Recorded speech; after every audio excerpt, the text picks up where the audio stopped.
Hey,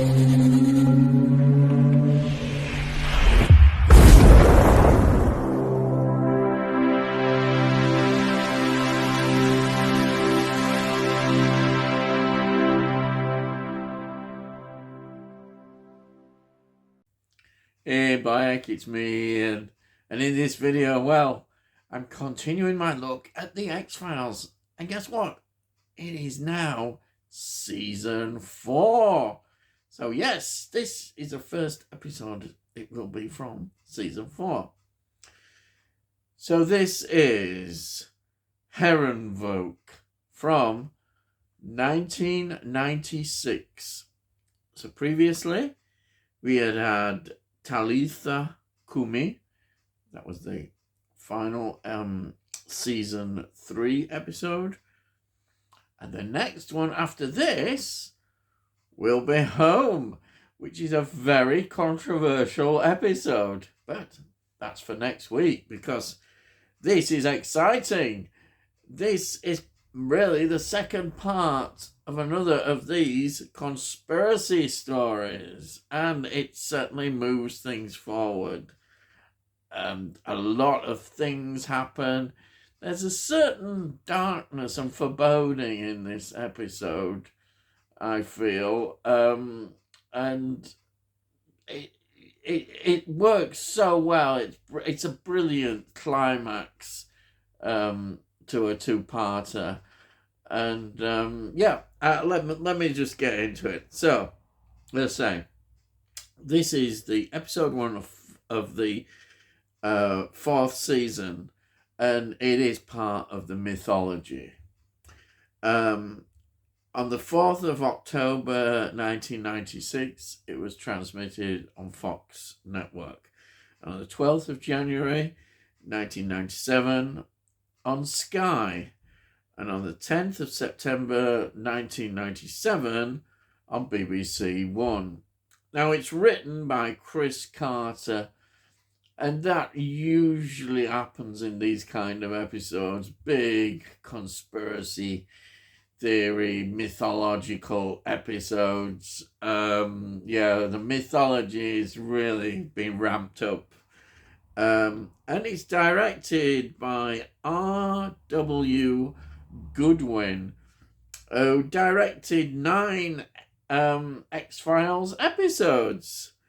The music is, as usual, by Mark Snow, and always you have to compliment how he goes about doing his atmosphere job. Yes, the atmospherics of the X-Files are certainly helped a lot by the music. There's some great stuff there. As I always say, with the locations, I mean, it always looks so blooming good, doesn't it? It does. It's just fantastic. It looks great. And, of course, some locations are quite familiar. We have got Woolwich, British Columbia, Canada.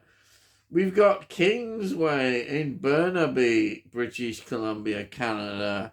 And, of course, north of Vancouver, which is where the studio is and where it's recorded. So all around that area as well. Oh wow, they really hit on some brilliant locations. They're so lucky, really. That's why Canada was such a popular place, I think, for a lot of reasons. Cost as well, compared with doing it in Hollywood. Though, of course, the X-Files is going to move down to Hollywood. We'll see when that happens, but that will come, unfortunately. I think a lot of people, like me, really love the locations. But they do a good job in what they've got, but they're so good. Absolutely. So, now, the cast... Let's go through that. We've got David Duchovny, of course, as Fox Mulder. We've got Gillian Anderson as Dana Scully. We've got William B. Davis as the Smoking Man. Mitch Pileggi, of course, as Skinner. And we've got Stephen Williams as X. Yes, we'll go on to that. It's an important episode. Then we have got Brian Thompson, who's the alien bounty hunter. Oh yeah, you can see they're really ranking up now with this episode. It's all in there. And we've got Rebecca Tooland, who plays Tina Mulder. And then we've got the return in the second part of Roy Thines, or Thins, I don't know, I'm not sure, who plays Jeremiah Smith, which it all centres on. And then we've got Don S. Williams, who plays the First Elder. They always have these titles. First Elders are part of the syndicate that is got agendas and plans going on. He, in fact, was in the X-Files Fight the Future 1998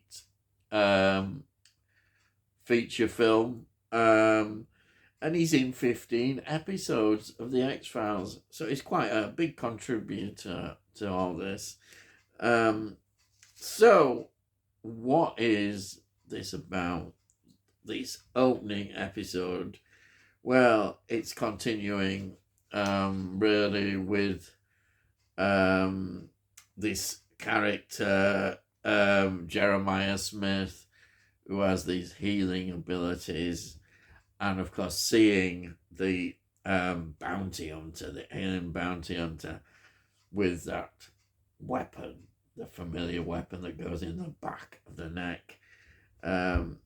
And Mulder is now really, really intent on saving Jeremiah Smith, because I think he thinks and believes that his mum can be saved by Jeremiah, and that's how he's looking at it. It was so, of course, as we've seen, he's in a hospital bed after having a severe stroke, in a coma.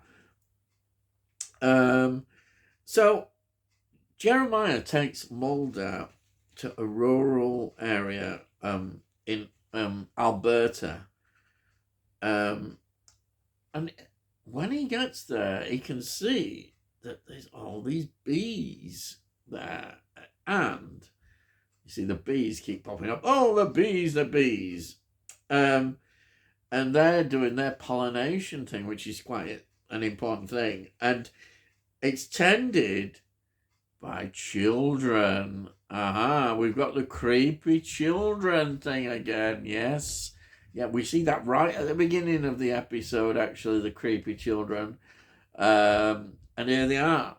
And of course, they're clones. That is the big, big thing. And of course, one of the clones is, well, a 12-year-old lookalike of Samantha. No, sorry, not Samantha. Mulder's sister. Mulder's sister, who was abducted at 12. So this child, this clone, looks exactly like she was when she was 12 years old. And of course, while this is all going on, this is a major stuff. There's a few important things going on.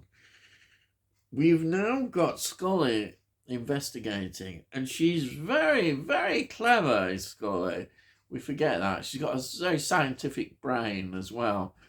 And she now believes, by looking at various things, that there's a connection between the smallpox vaccinations and some encrypted files that she has located, which again are going to match up. And this is another further example of this major conspiracy that is going to seem to be going on and is looking towards being implemented by this syndicate. So they've got all these records. And what are these people on these records? It's more to the point. It's where does it fit in this alien abduction conspiracy? Aha, yes, there's something there. And then with the clones. So how does all this link together? Well, I'm not going to go too much into that because it's something, it's so exciting to work it all out yourself. But also, as I said at the beginning, there's a great sense of doom. And I think that sense of doom is highlighted by X. There's something inevitable about it all. He's been very, very cautious all the time because he's worried about being exposed. And we see exactly what happens. It's, I'm afraid, inevitable what has happened, and just shows again how dangerous things are becoming. Of course, with these bounty hunters around and that shape shift as well, we are really getting into some big territory, and this is what makes this another great episode. What I like about the X-Files is exactly this, because we've got this great wider conspiracy going on, which is always exciting. And then we'll go back to a Monster of the Week story, which next week's is, I know, a controversial one. Look out for that. But this is, I think, a great episode. And it does push forward again more about what has been going on. And you begin to get some picture about things. That this syndicate thinks it's got things sorted out. But there's also other things going on. It's, for instance, we see Mulder's mother in this coma. And then we see the smoking man there with her.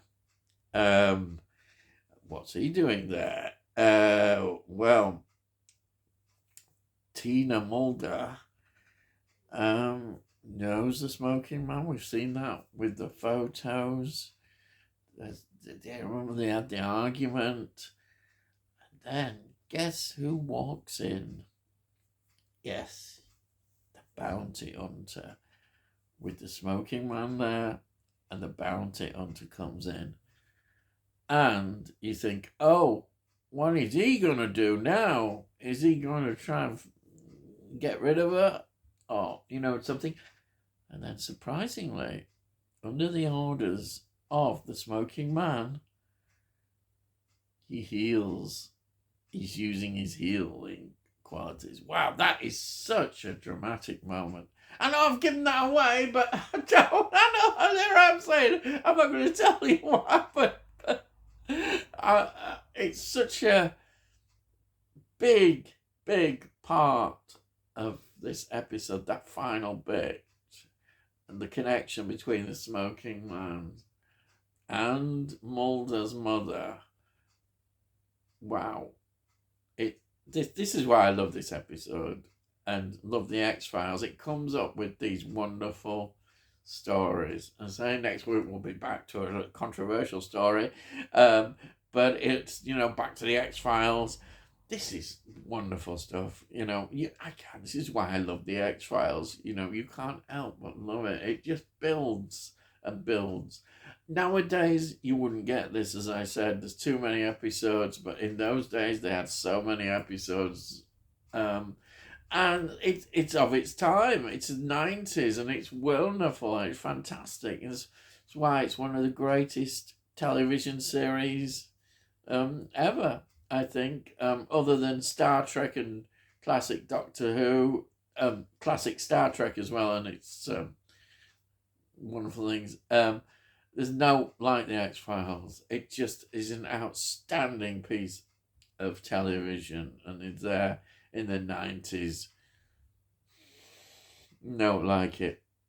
Fantastic. And that's why I love it so much. And you think now, how many years ago all this was? We're in 2025, and this is the 90s. Yeah. Wow. All that time ago. And Gillian Anderson has gone on to great things. She still is. Duchovny, we've not heard as much from him, but Gillian Anderson is an established, brilliant actress. And it all came from the X-Files. Fantastic, isn't it? So, before I go, well, here it is. Here is the 4th season, the whole small box set within the big box set. Yes. So there's the front, which you've probably already seen, haven't you? And there's the back. And it's got some great extras as well on it, as always. And I absolutely love it. So this goes into the big box. These wonderful, wonderful things. What more can I say?